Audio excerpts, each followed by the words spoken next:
Assalamualaikum warahmatullahi wabarakatuh.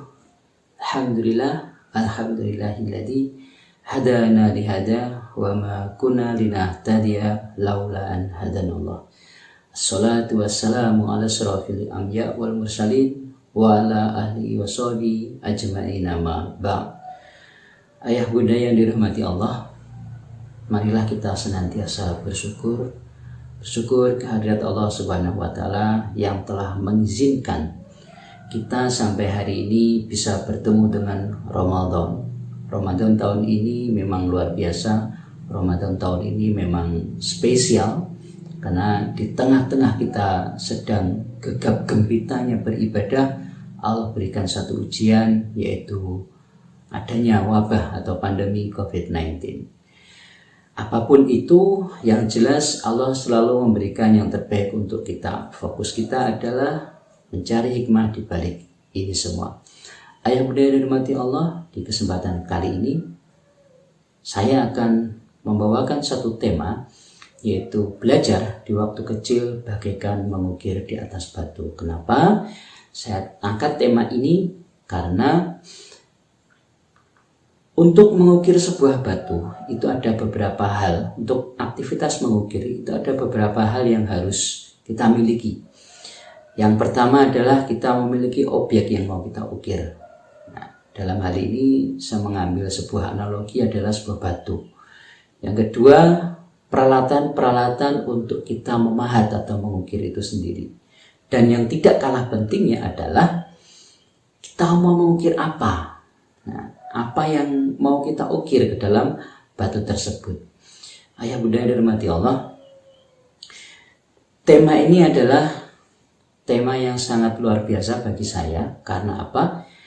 Awal mula peradaban manusia adalah pada sesi ini. Jadi pendidikan umat manusia itu dimulai dari skup organisasi terkecil, yaitu keluarga. Nah, saya akan bedah satu persatu. Yang pertama adalah objek yang mau kita pahat. Tentunya kita sebagai orang tua sangat menginginkan putra-putri kita menjadi putra-putri yang solihah, putra-putri yang berkualitas, putra-putri yang bisa kita banggakan di dunia maupun di akhirat kelak. Apapun itu, kita harus memberikan yang terbaik untuk mereka. Nah, sebagian besar keluarga atau orang tua di luaran sana fokusnya hanya pertumbuhan fisik saja. Ada hal penting yang dilewatkan di situ. Maka pertumbuhan si anak tidak akan maksimal. Nah, yang kedua adalah peralatan yang mau kita pakai untuk memahat. Nah, memahat dalam artian di sini adalah kita mendesain bagaimana supaya anak kita menjadi anak terbaik. Nah, peralatan apa yang akan kita butuhkan, ini nanti akan kita kupas semampu saya tentunya ya. Kemudian yang ketiga, yang tidak kalah penting dari semua itu dalam proses kita memahat, mendidik, membimbing, membina anak kita adalah sebuah visi, sebuah gambaran akhir. Nah, ini yang paling penting, gambaran akhir dari apa yang mau kita bahas itu akan menjadi konyol, akan menjadi sebuah omong kosong besar ketika kita ingin memahat sesuatu tapi kita tidak punya gambaran akhirnya. Kita mau membuat apa? Tidak ada. Saya katakan tadi di awal, banyak keluarga di sana, banyak orang tua di luaran sana yang memang sejak memulai berumah tangga tidak memiliki visi yang jelas terhadap rumah tangganya itu sendiri. Artinya apa? Ketika mereka punya anak, ya sudah, mereka akan membesarkan anak itu. Dan fokusnya memang pertumbuhan secara fisik. Nah, secara spiritual mereka terkadang juga tidak begitu memperhatikan. Nah, visi yang di sini yang saya maksud adalah visi tentang peradaban manusia itu sendiri. Ayah bunda yang dirahmati Allah, tema yang saya angkat adalah mendidik sejak usia dini. Itu ibaratnya mengukir di atas batu. Kenapa saya angkat tema itu? Ketika kita mendidik anak kita sudah mulai dewasa, itu lebih berat lagi. Kalau saya bisa menganalogikan adalah kita mengukir di atas air. seberapa kerasnya kita mengukir air itu, dia akan kembali ke bentuk semula karena memang sudah susah. Nah, mumpung anak kita masih usia dini itu, kita berikan pendidikan yang terbaik. Nah, yang terbaik memulai pendidikan itu adalah sejak di dalam kandungan. Kenapa saya katakan begitu? Sejak pertumbuhan janin dan sudah ditiupkan ruh oleh Allah ke dalam janin tersebut, sebenarnya saat itulah si janin yang mulai bertumbuh itu merekam segala sesuatu yang ada di sekitarnya. Termasuk apa yang dimakan oleh bundanya, apa yang dilihat oleh bundanya, apa yang dirasakan oleh bundanya, apa yang didengar oleh bundanya, semuanya terekam saat janin di dalam kandungan. Kenapa saya katakan seperti itu? Karena suatu saat saya mengikuti sebuah sesi training, pelatihan, namanya adalah timeline terapi waktu itu di Semarang. Nah, di sesi coaching di terapi itu saya ditanya oleh trenernya, kapan mula-mula saya merasakan marah?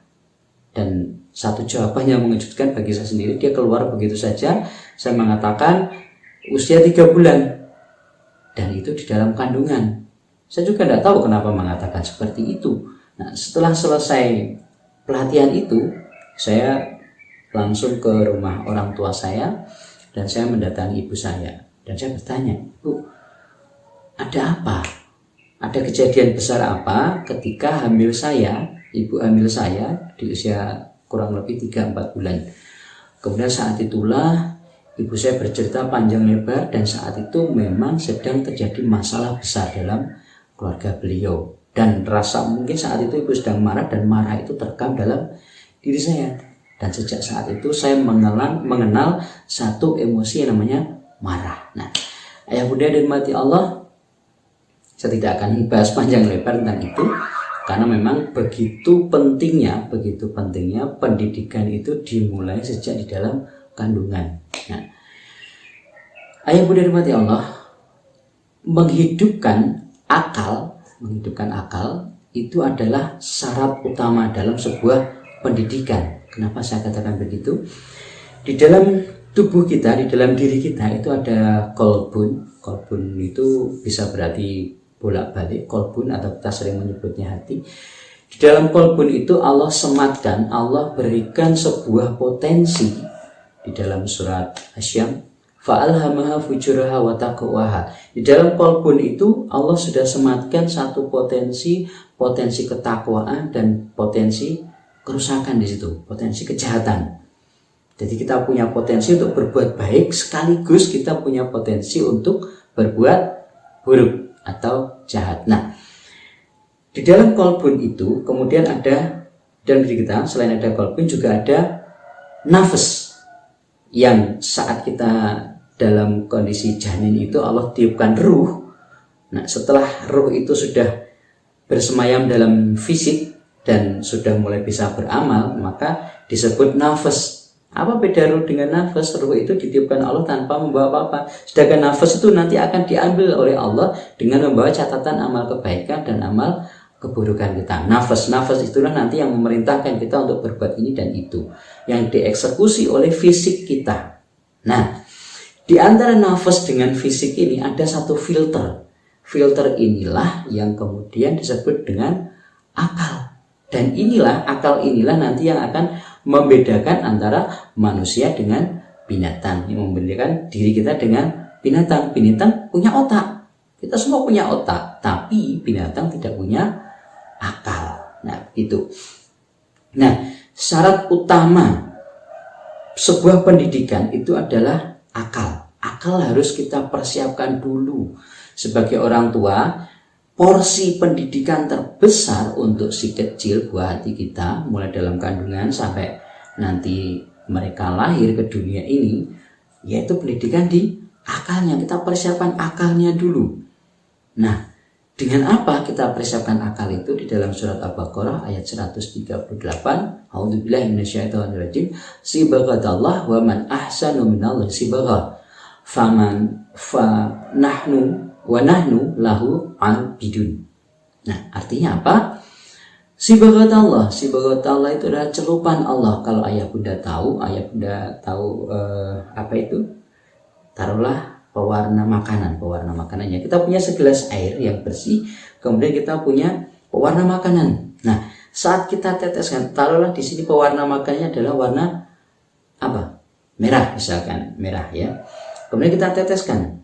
Yang tadinya dia itu putih jernih, setelah kita tetesi pewarna makanan yang warnanya merah, maka seluruh isi air dalam gelas ini akan berwarna merah. Celupan. Nah, celupan ini. Sibghat Allah, celupan Allah. Wa man ahsanu minallahi sibgha. Dan manakah?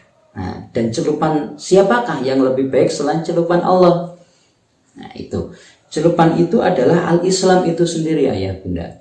Nah, sejak dalam kandungan, sejak dia lahir, maka yang kita kenalkan pertama kali adalah al-Islam ini. Nah, al-Islam itu ajarannya banyak sekali kalau kita mau pilih ini ya. Nah, apa yang harus pertama kali kita masukkan? Ibarat makanan, yang paling penting untuk si kecil itu adalah sesuatu yang lembut-lembut. Nah, kalau lahir yang pertama kali asupan yang diberikan adalah ASI. Karena ASI itu adalah makanan atau ya makanan yang mudah diserap oleh pencernaan si janin saat itu, dan nutrisinya lengkap. Itu untuk fisik. Nah, nutrisi apa yang lengkap, yang terbaik, yang itu dibutuhkan oleh akal saat itu adalah Al-Quran. Ya, Al-Quran. Al-Quran adalah nutrisi terbaik, baik dia sejak dalam kandungan ataupun sudah lahir. Nah, kita kenalkan akal. Nah, kalau saya menggambarkan, setiap orang punya otak. Otak itu ibaratnya adalah hardware, bisa diisi apa saja. Nah, akal ini adalah software. Mau kita isi apa software kita? Ibaratnya kalau kita punya laptop, itu ada yang menggunakan Windows, ada yang menggunakan Linux macam-macam. Ada Linux Ubuntu, ada Debian, ada SUSE, macam-macam. Nah, kita menginstal ini terserah ayah bunda. Anak kita mau diinstal apa? Anak kita mau diberi warna apa nanti ketika dia dewasa? Nah, ketika kita kenalkan mereka dengan yang namanya Al-Islam ini, dalam hal ini kita lebih fokus kepada Al-Quran, maka insya Allah semua ilmu yang masuk ke dalam anak kita, otak anak kita, itu akan dikendalikan oleh Al-Quran itu sendiri.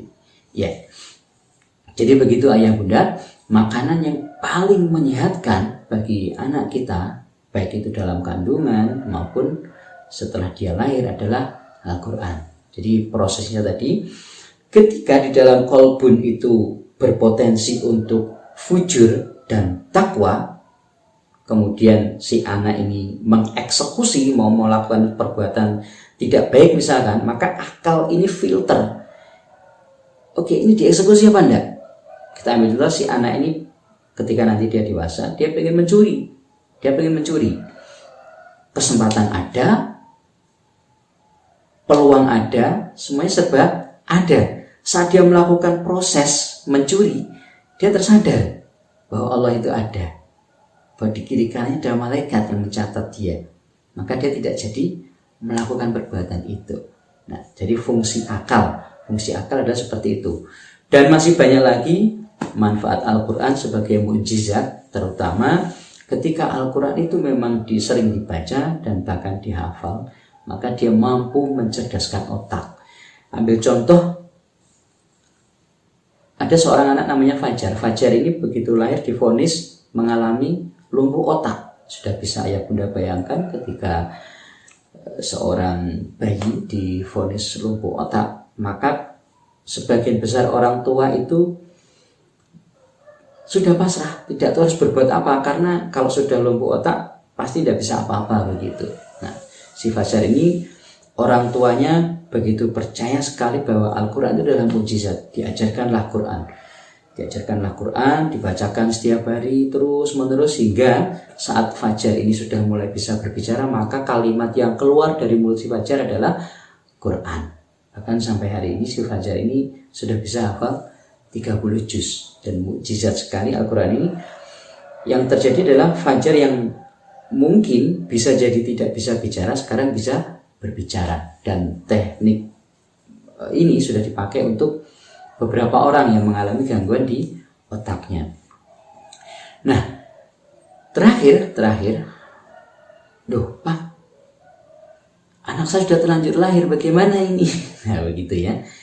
Ya, ada satu kaidah penting dalam dunia pendidikan bahwa anak itu tidak pernah salah di dalam meniru orang tuanya. Saya ulang sekali lagi, anak tidak pernah salah di dalam meniru orang tuanya.